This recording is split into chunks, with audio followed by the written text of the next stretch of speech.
If someone asked me what scared me most about being in a queer relationship at 20, I wouldn't say the side eye from classmates, the whispers online, or even the way I still flinch when Esme and I reach for each other's hands in public. No. The thing that kept me up at night heart racing like I just sprinted a mile was her family. I knew it was coming. There were nights Esme curled into me, fingers clutching my shirt like it was the only thing keeping her afloat, voice shaking while she talked about her parents, old money, perfectly polite, and cold enough to freeze you where you stood. The kind of people who smile for cameras but measure everything against one word: appropriate. And what we had. It had never been appropriate in their book. That night she asked if I'd come to Sunday dinner at their place. I felt it in my gut. Something big was coming. Still I said yes. In the car she held my hand so tight I thought she'd leave bruises. Like if she let go for even a second she'd lose whatever nerve she'd scraped together. Their house looked like it belonged on the cover of Architectural Digest. White walls, warm golden light, walnut everything. Vanilla candles that probably cost more than my weekly grocery budget. It was gorgeous. It was also terrifying. Not because of the money. Because of the way her mom, Charlotte, looked at me. It was polite enough that no one could call it rude, but icy enough that I knew exactly where I ranked. Not welcome. We sat at this long dining table that could have seated 12.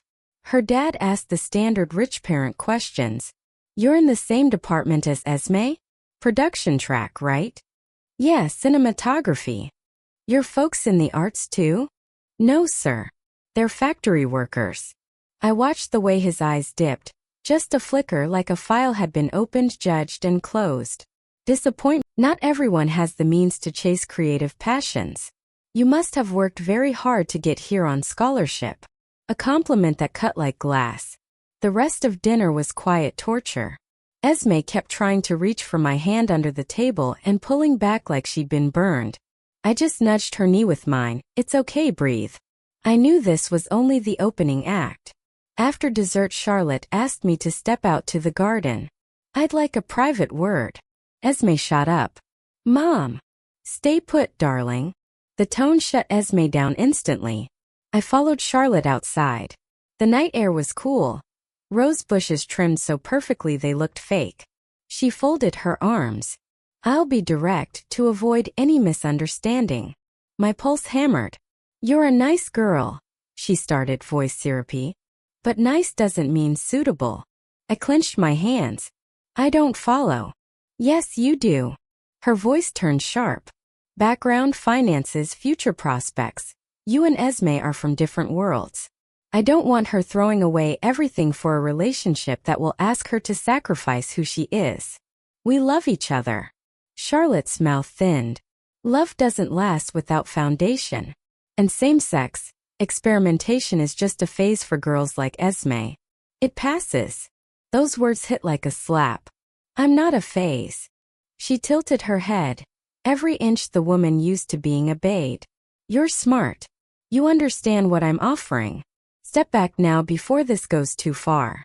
Spare Esme from having to choose between her family and a girl we will never accept. My chest caved in. You really think I'd walk away just because? Because you want what's best for her. She cut me off. Money, status, opportunities, everything. I looked at her. Those winter water eyes, the same ones that had wrecked me the very first day in lecture hall, and lied. Nothing. It's fine. I'd promised myself I'd never hurt Esme. That night I tore my own heart in half to keep hers intact. In the car she clung to my hand, ice-cold fingers. I'm scared, Avery. I'm scared they'll do something. Force me back to Boston, kill my projects, yank my funding. I don't want my life scripted for me anymore. I just want. Her voice cracked. I just want to love you. I swallowed tears. We'll be okay. I lied again because deep down I knew. This was about to get so much worse. Our love had officially walked onto a battlefield. If I told you things got easier after that night, I'd be the biggest liar on the East Coast. Charlotte didn't need to scream or issue ultimatums in public. She just tightened the invisible leash until Esme could barely breathe. Quiet, surgical, peak old money control. It started small. Weekend family bonding trips home. Suddenly Esme was being paraded to brunches with eligible sons of business partners. First it was networking. Then it was private dinners where she was the centerpiece decoration. She hated it. But she couldn't say no. One night she showed up at my dorm looking like she'd aged 5 years. Makeup smudged, eyes hollow. "I can't do this anymore, Avery." She collapsed into my arms. I held her while she shook. "You could talk to them." "I can't." She looked up, eyes bloodshot. "They flat out said if I keep seeing you, they'll pull my tuition. I'll get kicked out. I can't lose this program." Her voice was glass about to shatter. I tasted blood from biting my lip too hard. I hated feeling powerless, the girl I loved suffocating, and all I had to fight with were empty hands. I was poor. She was rich. And that difference had never felt heavier. A week later it got worse. We were on a student shoot, Esme acting me behind the camera. She looked pale, exhausted, but still gave the scene everything. The second the director called cut, she bolted. I chased her into the hallway. "Esme." She sagged against the wall, hands over her face. "My mom has access to my phone now. I delete our texts every night so she won't see. I'm living 2 lives, Avery. The one I want. And the one they're forcing on me." I gripped her shoulders. "You don't have to delete anything. One day you'll be free to live however you want." She gave the saddest laugh I'd ever heard. "Some people never get that day." I pulled her into me. "You will. I promise." She buried her face in my shoulder. "Don't make promises we can't keep." That one cracked something inside me. Then the text came on a rainy Thursday morning, while I was prepping for a shoot. From Charlotte King. "I need to see you today. A necessary conversation." Ice flooded my veins. I didn't tell Esme. She was already drowning. I went alone to the bougie cafe near campus, jazz, overpriced coffee, the works. Charlotte sat ramrod straight in a white cashmere coat that could have paid my rent for a month. She smiled like a shark. "Thank you for coming. This won't take long." She slid a cream envelope across the table. "A contribution," she said smoothly. "So you can focus on school instead of working so many jobs." I stared at it, then at her. "What's the price?" She pushed it closer. "You end things with Esme. Quietly. Permanently." I almost laughed. Instead I choked. "You think I'd trade her for money? Avery, you're realistic. You know how much Esme will suffer if she keeps defying us. I'm protecting my daughter. This is best for both of you." "For you," I spat. "Not for her." "You're wrong. I know my child. These teenage same-sex flings are fleeting." "I'm not debating feelings. I'm talking facts. Esme is a king. You have no idea what this family can do to someone who stands in our way." She leaned in, voice low. "If you really love her, walk away. For good." My hands shook. My whole body shook. Because for the first time, I wasn't sure what the right thing was anymore. And I was terrified I wasn't strong enough to protect what we had. That night Esme called. I let it ring. Each buzz was a knife. Texts poured in. "Avery, I need you. Please don't disappear. I'm scared." I stared until my eyes burned. I loved Esme so much it felt like an open wound. But standing between her love and her entire life, I wasn't sure if I was medicine or poison. And that scared me more than anything her family could ever do. I ghosted her for 3 days. 3 days of slow drowning in my own chest. My phone never stopped, calls, texts, even an email. "Avery, where are you? Please don't do this." I fought with my mom. "I can't take it anymore. I just need to see you for 1 minute." I read every word. I just couldn't answer. Not because I wanted out. Because I was terrified that staying would cost her everything. Family, degree, future. She'd lived in that gilded cage her whole life. I knew she couldn't break it alone. But I didn't want to be the reason the bars closed tighter. Love, I learned, can be brutal. Day 4, Seattle weather doing its thing. Rain hammering the windows. I was in the editing bay tweaking footage, eyes stinging, heart shredded. The door flew open. There she was, hair soaked, hoodie clinging, eyes red like she'd cried the whole way here. "Esme." She stood in the doorway shaking, unable to speak. "Esme." The air rushed out of me. She looked at me like I was breaking her all over again. Why did you vanish? Her voice cracked like a snapped wire. Why did you make me feel like this? I had no good answer. Nothing that explained the war inside me the past 17. I had a screaming match with my mom. She said you're manipulating me.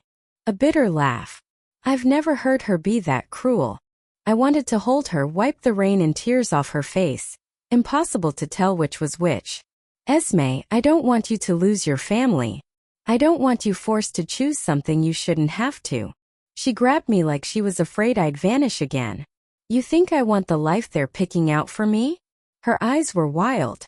I can't breathe, Avery. I literally can't breathe. I crushed her to me, arms shaking.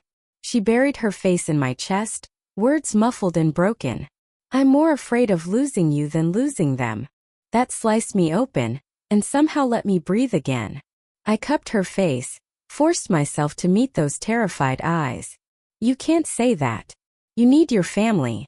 I won't be the reason you lose everything. Tears rolled down her cheeks, hot against my cold hands. I only need the person who loves me for real. The one place I can be me. I held her head like she was made of glass. I love you, Esme. But loving you doesn't give me the right to wreck your life. She looked up. What about yours? Her voice shattered. I'm being destroyed piece by piece. You leave. I don't know how long I'll last. I closed my eyes so I wouldn't cry in front of her. She touched my cheek, gentle but desperate. If you care about me, don't leave me. A plea. From the person I loved most in the world. I broke. I pulled her in, held her so tight I felt her heartbeat against mine. I'm sorry, I choked. I was wrong. I never should have disappeared. I was scared of hurting you. She clung harder. The only thing that hurts is you gone. We sank to the editing room floor, her curled into me, fingers twisted in my shirt like she was checking I was real. After a while she whispered, I want to see you every day. That's going to make them fight harder. She drew a shaky breath. Then let them fight. I can't live scared anymore. I turned to her. You sure? Her eyes, those late afternoon city sky eyes, looked straight into mine. I'm sure. As if I don't take this step, I'll lose you. I pressed my forehead to hers. I'm not going anywhere. Not ever again. She closed her eyes like she was praying. Then let's fight together, Avery. I don't want a life without you in it. For the first time since that dinner I felt strong again. Not because I had money. Not because I had power. But because Esme chose me. Desperately, bravely, heartbreakingly. And I knew. This love was worth every battle. The next morning everything exploded faster than we expected. We were in an improv acting workshop, sitting side by side, not touching, not talking much, just stealing glances that said everything.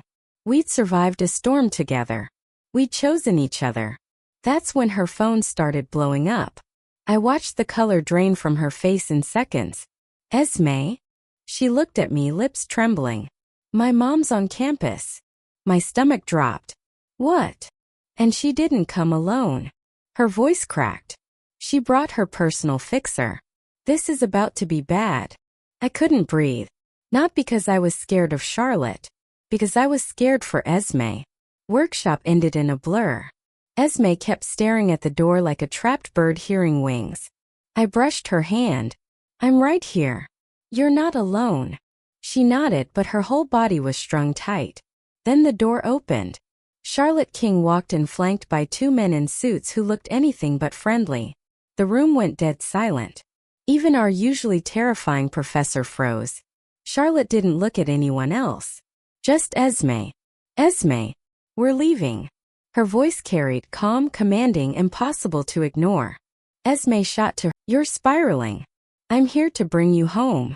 You need guidance. I saw Esme's hands shake in midair, caught in invisible chains. I stood up. Avery, Esme whispered, please don't make it worse. But I couldn't sit there while she shook like that.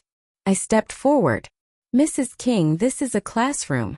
Esme has the right to stay. The two suits moved to block me. Charlotte looked at me like I was dirt on her shoe. Avery, I'm not speaking to you. You've interfered enough. Our professor tried. Mrs. King, if there's an issue. I'm speaking to my daughter. Charlotte cut in, steel under silk. She's being poisoned by an impulsive, dangerous relationship. The room gasped. Esme cried out, Mom, no one's poisoning me. Charlotte turned those ice eyes on her own child. Don't you see it? Look at yourself, desperate, panicked, grade slipping. You're the weakest version of yourself. And it's because of her. She pointed at me. Esme flinched like she'd been slapped. That's not. Charlotte didn't let her finish. You're coming home now. You'll cut contact. You'll get your life back. Esme backed up until she hit the wall. That image broke something in me. No, not one more second of her fighting alone. I stepped between them and Esme in front of everyone. Esme isn't property you can collect. My voice came out steady. Fear had turned to steel. She's a person. An actor. An artist. And the woman I love. Dead silence. Esme's hand flew to her mouth, eyes huge. She hadn't expected me to say it, here now out loud. Charlotte stared like I'd insulted royalty. You have no idea what you're playing with. I'm not playing. I drew a breath. But I know exactly what's happening. You're using love as a leash. I'm protecting her. I shook my head. Protection and chains can look the same from the outside. They feel totally different on the inside. Charlotte's eyes, and you. Venom now. What do you have to offer? Can you give her the life she deserves?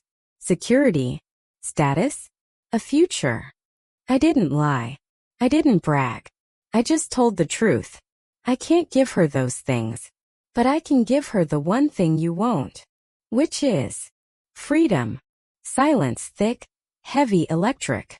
Behind me, Esme let out a broken sob. Not loud, just the sound of chains falling off in real time. She whispered, voice wrecked but fierce.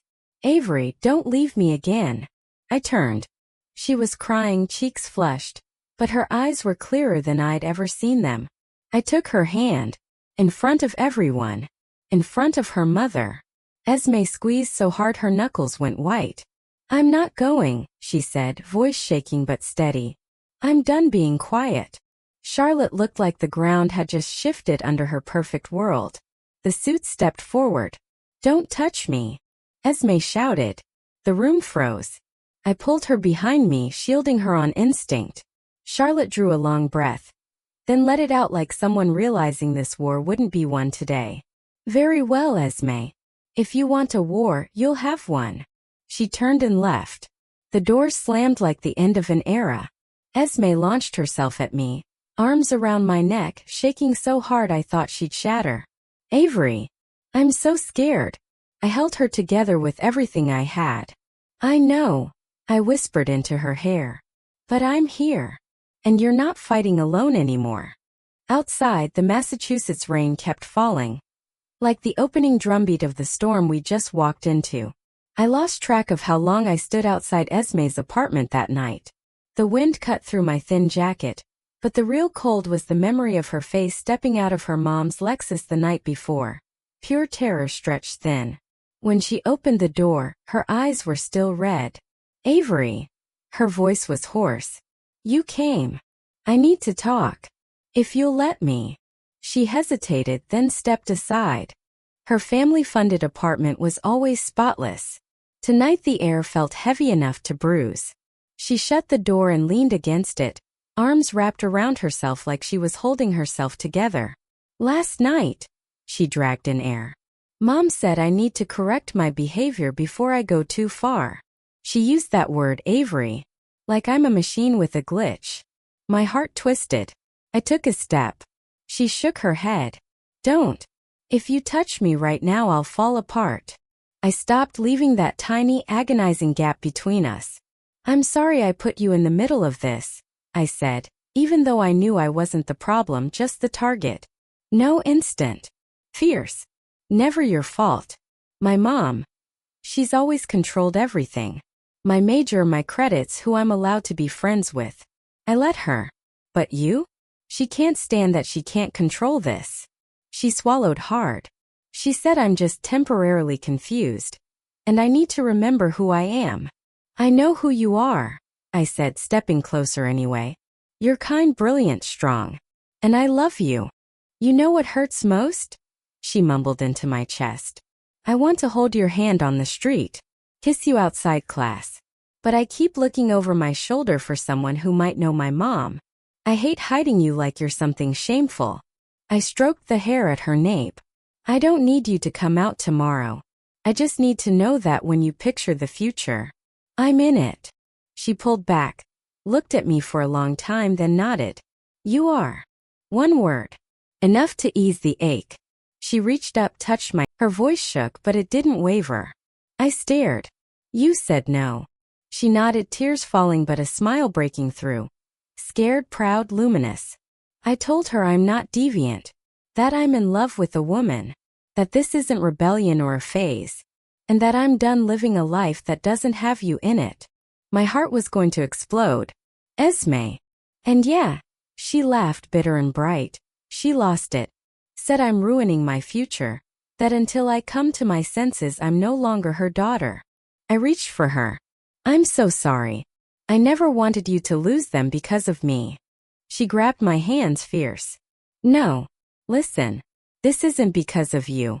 This is for me. I have to live my own life. Her voice broke but held. I'm done running. Done letting her define me. Done loving you in the dark.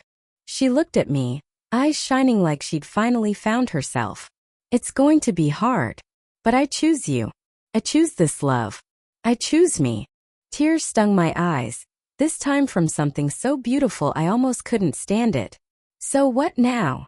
I asked softly. She stepped close, took both my hands and pressed them over her racing heart. Now we figure it out together. I'll get a job. I'll cover whatever I can. And I'll learn how to love whoever I want without asking permission. She smiled, tired, terrified, but sunrise strong. Avery, I'm scared of a lot of things. But the one thing I'm not scared of anymore is loving you. I couldn't hold back. I pulled her in, held her like I'd almost lost the best thing in my world. We'll get through it, I whispered into her hair. Not because we have to be strong, because we have each other. She leaned into me, exhaling years of weight. Together, she said. That night we walked across campus holding hands. And for the first time Esme didn't flinch when people looked. No hiding. No fear. Just two girls in love stepping from shadow into light. There will still be fights ahead. Her family might come roaring back. The world might not be ready. But Esme chose me. And I've always chosen her. Maybe love doesn't have to be perfect. Just has to be brave. And that's the one thing we finally found in each other.